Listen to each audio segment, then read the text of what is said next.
Support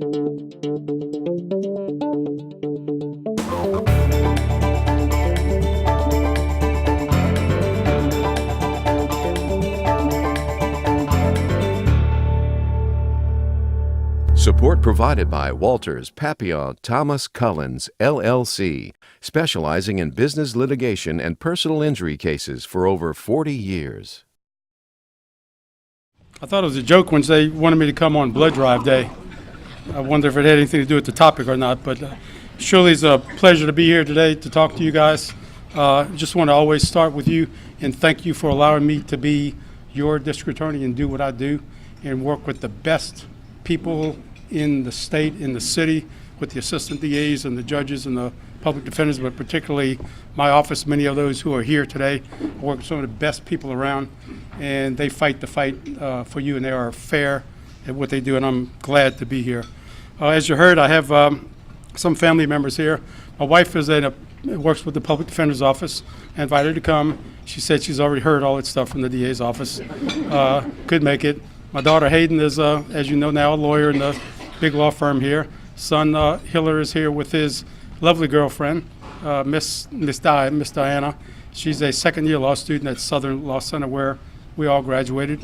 Hillar also just got accepted as a special agent with the DEA and will be going off for 5 months of training soon, so I wish him well. My youngest son, John Michael, works for Turner Industries. I invited him to come. He said, "Dad, I got a real job.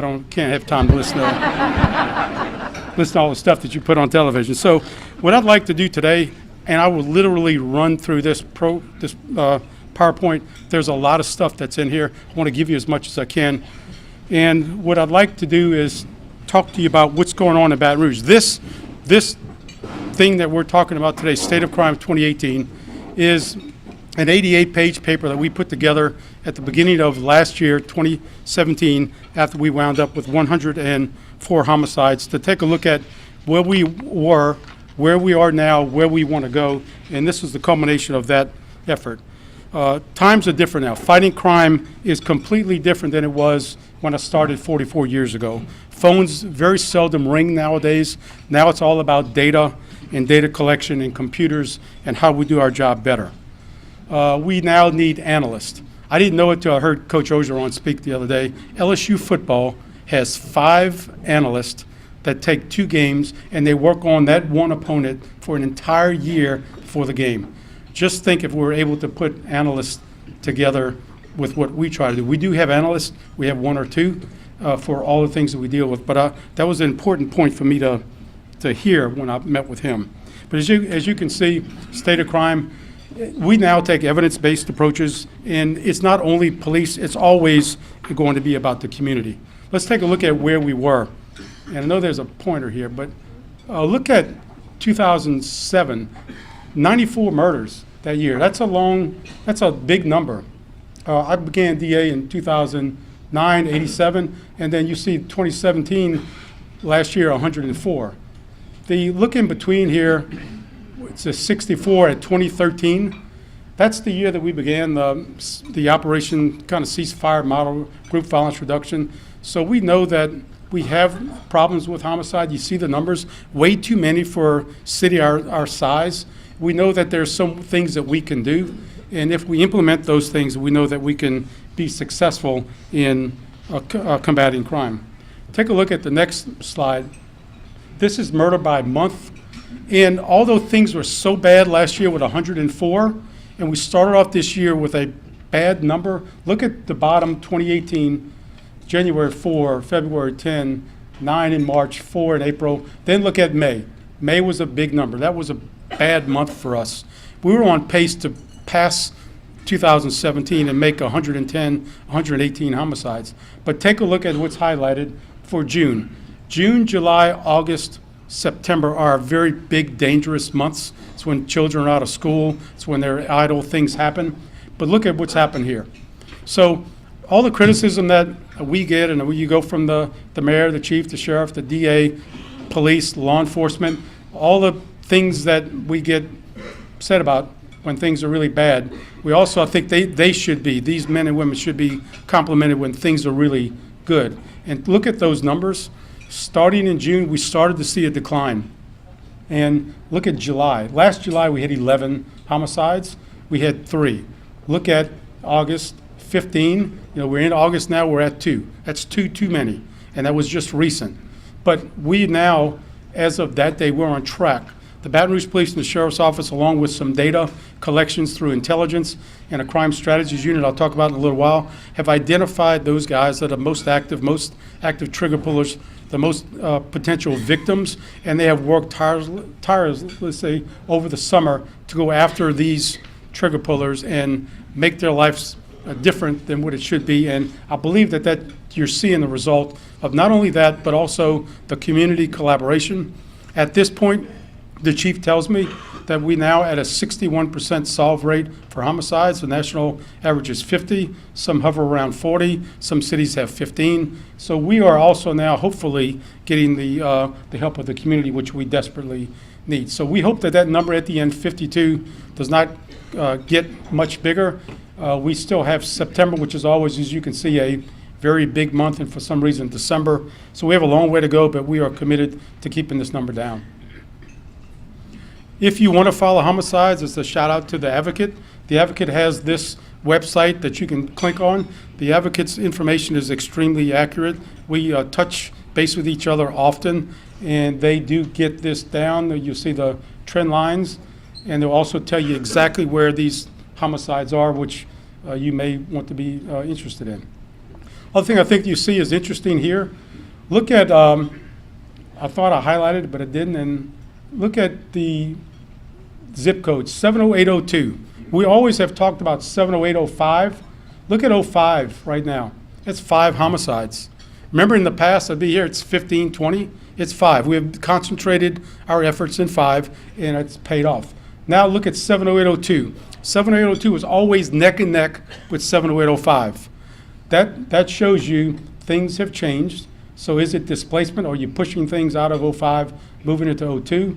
70802, where we're having this most trouble, is right off of Highland Road called the Bottoms area. So that's an area of concern for us.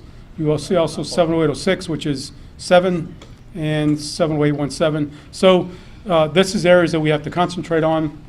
We also take a look at which judges are on duty at the time. That doesn't have really any bearing on anything other than they just have inherited a homicide, and you'll see Judge White and Judge Irwin have apparently attracted more than, and Judge Daniel this year than others. Murders per zip code, we kind of just went over those. You'll see the differences, the trending down from 70805 and actually picking up some in 70802. We're well aware of this, we track this, and this is where now we're going to concentrate our efforts. However, we cannot look away from other areas, 70805, where we were, that also need our assistance. And when I use the zip code terms, I don't mean any disparaging remark to those people there, because 99.9% of those people in that area do not want any of this, don't deserve it, and they are not the problem. It's a very small group of people. And you'll see the numbers just geographically, so you'll know when I'm calling out zip codes where they are. So how can we help ourselves in the situation we're in? We are technology poor here.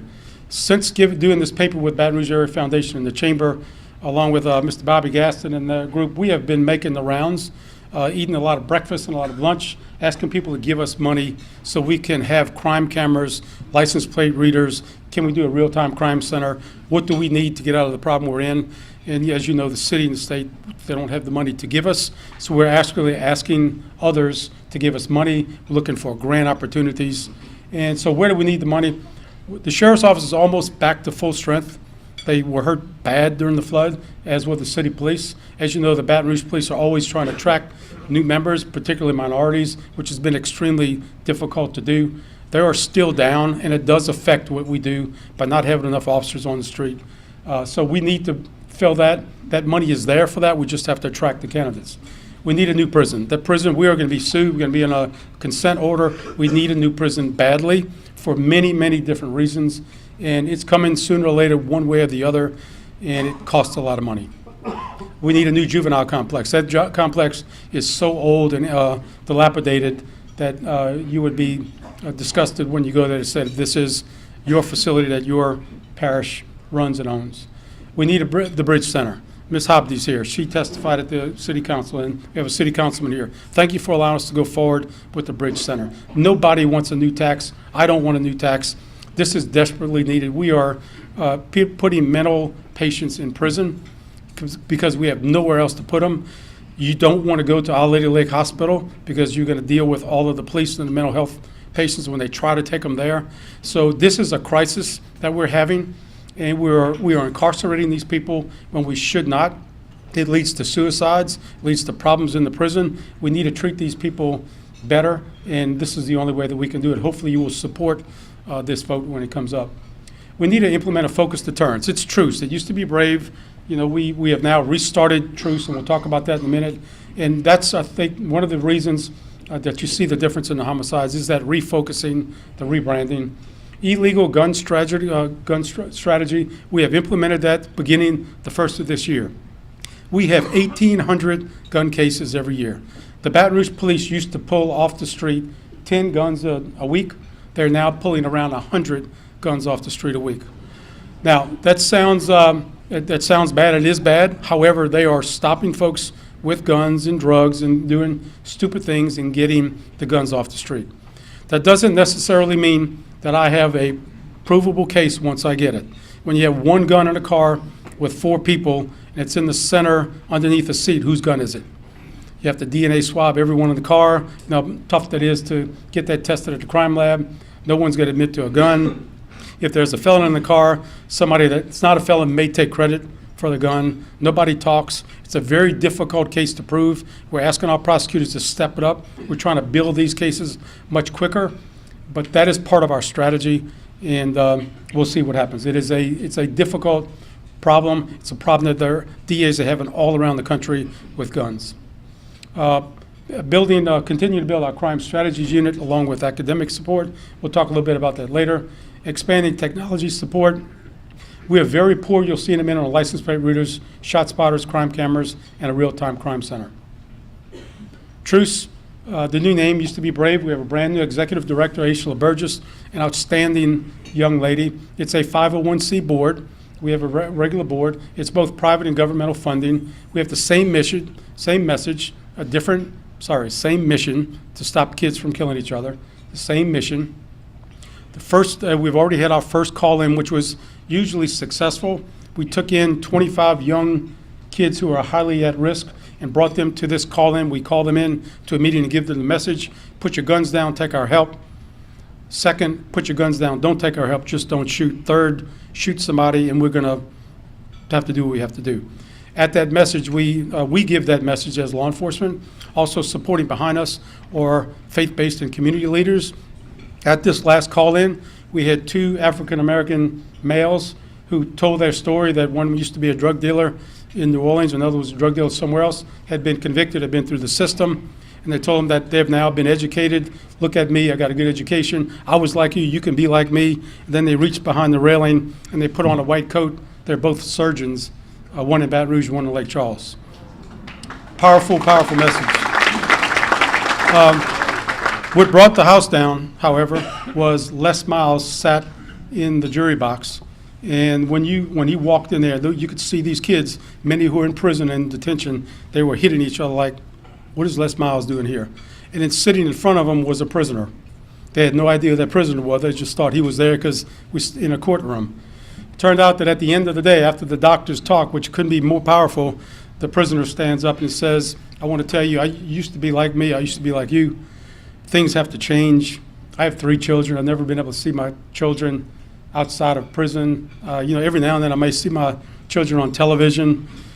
And he went on, just really the drama was getting, not having no idea what is he talking about. And he said, my son's Tyra Mathau, played football at LSU. And that man over there was his coach. He spent more time with my kid than I ever have. I'm never going to be able to touch my kid. He kicked him off the team 2 or 3 times, but he also put him back on the team. My son's a millionaire, but I haven't been able to see my son. Don't do what I did. He's in jail for second-degree murder, serving life in prison. He was extremely powerful to these kids. We hope that they got the message. So we'll see what happens. Since then, we now have 20 children, kids, enrolled in the Truce program, so hopefully it will work. Current status of crime in Baton Rouge, you knew what happened in 2017, bad year. 2016 was our best. We are still suffering from the effects of Alton Sterling shooting and with the flood and the killing of our 3 officers. It's still impacting us today. The only way we're going to overcome that is not through more police. It's going to be with police, technology, and the community together. We will not solve this without the community. What works? Focused deterrence, hotspot policing, targeting illegal gun strategy, technology, and improving community relations. That's what we need to do. Real basic, simple stuff that is extremely hard to pull off. Everybody has to work together every day, pulling the rope in the same direction. What doesn't work, just saturating and having more police patrol a particular area, that just doesn't work. You need all of those things together for it to work. How can we close the gap? We have to fill the vacancies. We have to replace our prison and juvenile system. We need the Bridge Center badly. We need to find out what the drivers of crime were in 2017. We think we know better what that was. We have targeted the illegal guns. We have to do our focused deterrence. We have to continue to fund the crime strategies unit, which we'll talk about a little bit. We want to have a real-time crime unit where police officers from all the different agencies and DAs and federal agencies sit in one room. As things are going down in real time, they're able to get into their databases to look to see what's going on. What can I get to that officer on the street immediately? How can we get there quicker, better, and do a better job? We need more shot spotter coverage, and we'll talk about that in a second. Juvenile crime, look, this story has been the same for a long time. We have so many children that are dropouts from school and folks that do not have high school education that are in prison. And if you're African American, you can just double that number. We have to do something about dropouts and truancy in education. Reinforcing our targeted operations. We just talked about the effect of Sterling and our 3 officers. We know what we need to do it. It's just a matter of all of us getting together to do it, and I think that you're seeing that effect now. Regaining momentum, better tools, community policing in the highly targeted areas, enhancing the role of uniform patrol. Uniform patrol, all the detectives and DAs get the highlight because they're in the news. Homicide detectives, the backbone of any agency is a uniform patrol. And the backbone of the DA's office is the men and women that are in the line in court every day doing the job that they do all time long. Hotspot patrols, we see where it's coming. We see where it's developing. Let's get the data. Let's send officers there. We know times and days, as you'll see in a minute. We're teaming up with the sheriff, city police, state police, all together, working together, whether it's inside the city or out to try to make a difference. Gun emphasis, community engagement, over and over again, same message. Huge problem, witness intimidation. It just undermines the entire system of criminal justice. When someone is threatened, they cannot come to court, do not want to come to court. It happens to us on a daily basis, particularly in homicide cases, major assault cases, and for sure, domestic violence. We are fortunate right now to have a technical assistance grant through Equitas and Justice Management Institute. They're looking at Boston, Baton Rouge, and Baltimore, and they've done an assessment here. We're waiting on that report. In the meantime, a few weeks ago, we had a phone call from BRAF that said they had some potential funders from Orleans, Jefferson, and Baton Rouge that would like to start a witness, not only assistance program, but protection. We currently cannot protect very many witnesses. We can't live with our witnesses. We can assist them. But we have the Denver DA's office, which is a multi-million-dollar agency, and they spend $6 million a year on witness protection. We have them coming to New Orleans in a few weeks to teach us how they do their system so that maybe we can scale ours down. Domestic violence, 2017 was a bad year with 14 of those. 2016 only had 7. This year we had 6. This is 100% preventable, and it's an embarrassing number for us to have, and this is one that we are working on. We are also working with the National Network, Safe Communities in Washington, to come up with a group violence reduction type plan for domestic violence. Engaging the community is the key. We are doing a good job of canvassing, going out, doing our job, as well as the Baton Rouge Police and the Sheriff's Office. One other thing that is on the horizon, we're waiting till September to know whether we have received a $2 million grant, which is going to really upset the entire bail industry that we use here in Baton Rouge, particularly for those that are lower level offenses. Right now, getting booked into jail is a long process, and trying to get before a judge and get bonded out is a very long, tedious process. We are trying to expand to a Stockton, California model. We visited there with a lot of folks. We believe that we're going to get the $2 million grant.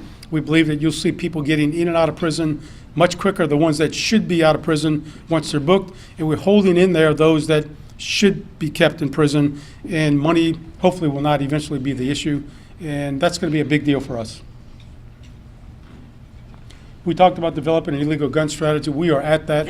Look, there's so many guns that are on the street, but right now what the difference is and why our homicide numbers are so high is that the guns are more lethal now. They're now using the semi-automatic weapons with the longer clips, and these are cowards, and they shoot from a moving car. It's not face-to-face anymore like it maybe used to be, not that that's honorable, but now they shoot from a car and shoot from far, and they want to kill one, they kill three. That stat you saw in 2016, the reason that 2015, the only reason we had a little bit of a higher number, we had 7 double homicides and 2 triples. That's because of shooting from afar, and that does make a difference. We have also seen that the guns are not in the hands of these trigger pullers very long, and they're getting them from a family member or a neighbor, and that their group or gang contact means a lot, and also the price of the weapon. So this is some of the things that we are studying now. We just ask that you lock your car, because they are getting the guns from your car, and when they find a gun that works, it becomes a communal gun, and they keep it in a trap house, and they go to that gun when they need it because they know it works, but they're getting these guns from us. Federal support, Operation Joint Endeavor, they are doing a lot of work with some major groups and gangs that are causing a lot of drug dealing activities along with violence. They're taking a 1-year, 2-year approach instead of trying to make a case within a month or 2 months. They're sitting back and taking their time to make longer, better cases. Also, since 2016, the United States Attorney's Office have taken and adopted 80 of our gun cases, that they have been able to take those and do much more than we could in the state system, so we appreciate that help as well. Our crime strategies unit, you'll see the data here in a minute. It's a data-driven prosecution unit. We have had to take our people out of our line of work that normally would prosecute cases and put them in this unit to collect data to see if we can work smarter and better. And it's 2 assistant DAs, 1 assistant United States attorney, 3 DA investigators, 1 victims assistance counselor, 1 currently, maybe 2 National Guard human intelligence analysts, and 10 LSU senior criminology students that look at data, look at trends, look at social media, and try to map things and tell us where to go, what time, and how to be more effective. And they've been very effective for us. The Baton Rouge Police has a technology plan, and it's all going to be implemented with the real-time crime unit. Again, it takes money, and this is something that we're now trying to raise those funds for. Here's where the cost of technology. And if you have a checkbook and you want to give us a lot of money, we can take it. The real-time crime unit is estimated at $1.5 million. It's probably not that amount. It's probably less, and we can do it piece by piece.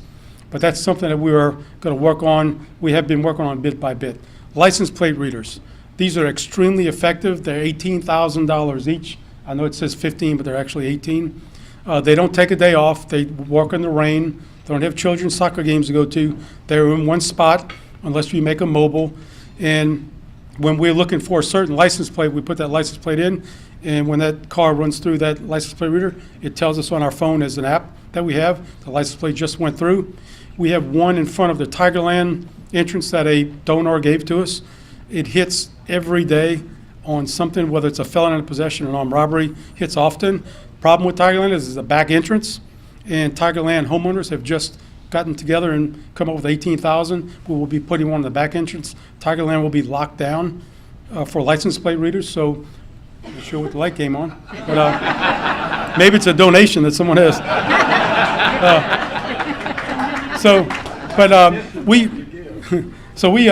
We have, through some of the donations that we've received so far, we just bought 7 more. Had another donor gave me one yesterday. So we're rolling, but we need 45 we believe, to capture, and we're going to put it from these donors in the spots of people that can't afford it. It's not going to go into a neighborhood that can afford their own. It's going to go where the police need it. We're not going to look at people coming in and out of their neighborhoods to see if you're sleeping with someone else. That's not the intent. We don't have enough time, but I know it is a concern. Crime cameras are cheaper. Crime cameras work. They're extremely precise. However, you have to get them high enough, like Channel 2, Channel 9, Channel 33. Maybe you can give us your towers. We can put them there. They're very effective, but trees get in the way.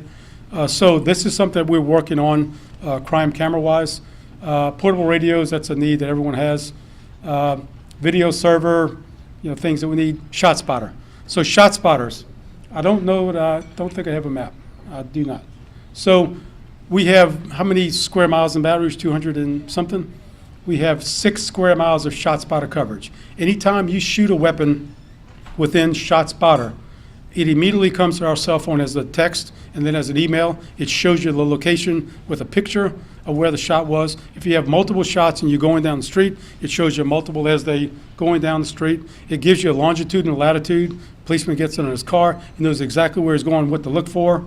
He knows where to get out of the vehicle. And as we all know now, they're shooting with semi-automatic weapons. It ejects a shell casing, tells you where to get out and possibly look for a body or look for a shell casing.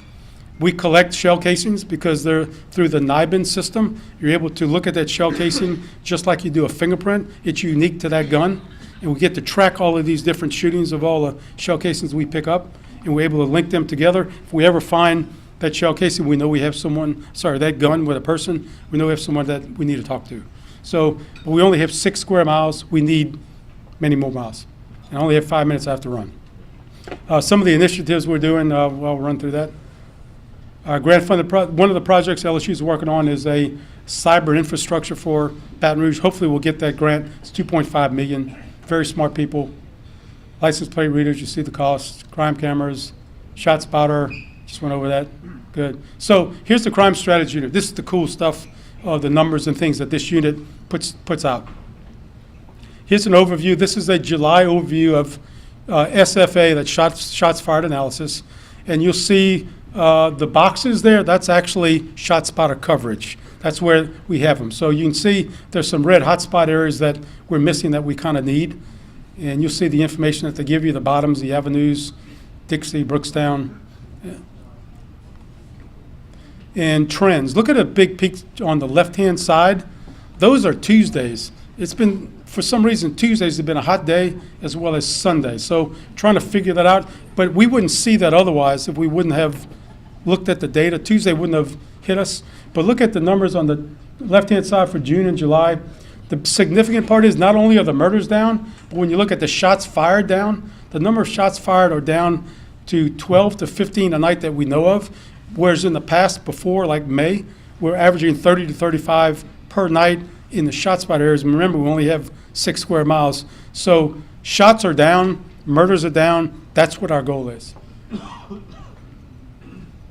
Just some more kind of cool graphs that we try to get this down to the officers on the street. Break it down by precincts, percentiles, counts, you name it. These guys can make more maps than, and I blanked out the actual addresses, but we have top active addresses, top active streets. We know exactly where they are. Again, give it to the policeman so he knows where to go and not just travel around aimlessly. And here's the list of the murders. Fortunately, we only had 2 in that month. Normally, unfortunately, it's a little larger. So, the different Brookstown, we look at different neighborhoods that we try to walk these neighborhoods. Dixie, that's a hot area for us now.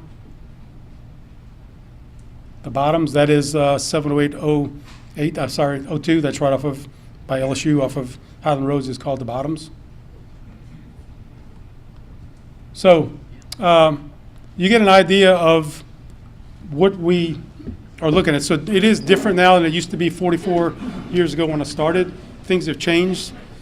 We have very hardworking police, law enforcement officers, DAs, federal agencies all around. We have people that do stupid things from time to time, just like any walk of life, but we have very hard workers that we're here to protect you. And I'm really proud that the work they're doing. I do not like the number of 104 last year. That's disgusting of a number. I don't like a lot of things that happen in our community. The race issue, we have to deal with that issue head on. We can't ignore it, and we're going to, because it affects everything that we do and every level we do. And the rubber hits the road in our office when it comes to us in these cases and the decisions we have to make. I'm very fortunate to have minority representation in my office to a very good degree, and they make us a difference in our office, make us a better office than we are. So I'd like to answer any questions I can. Well, I have maybe 1 or 2 minutes, or gardening questions, or One question. yes, ma'am. No, not One. Anybody? Yes, ma'am.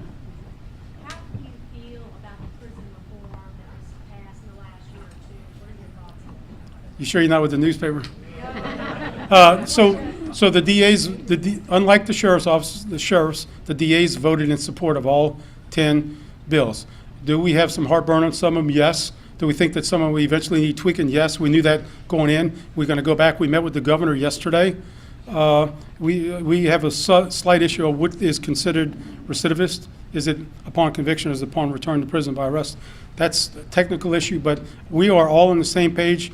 Myself and the public defender have now set up a program, apply for a grant today, where us two are going to try to go to the prison where the prisoners are being released back to Baton Rouge. So instead of calling them a returning prisoner, we're going to call them a returning citizen. We're going to try to welcome them back to Baton Rouge and say, I'm the guy that put you in jail. He's the guy that's going to defend you. This is how you go back with this charge. We do not want you to go back. For Baton Rouge to be successful, you have to be successful. You're important to us. They've never heard that message before. In meeting with these folks so far, they are so handicapped on every level, like trying to get an ID card, driver's license, transportation, where they're going to live. Is your mom going to let you live in the house? They don't know. They have no idea. And how we expect them to do anything else other than deal drugs and do something stupid? It's the same thing that's going to happen over and over again if we don't change it. Our problem here is that when you're convicted of a state offense, you don't generally go to a state facility. You go to a parish jail. And you just don't get the training, and you go to parish jail all over the state. So I'm trying to get them, with Jimmy LeBlanc, get them back to one facility where they can be released, like the West Baton Rouge, or 2 or 3 facilities. We can hit them all at once and hopefully do a better job.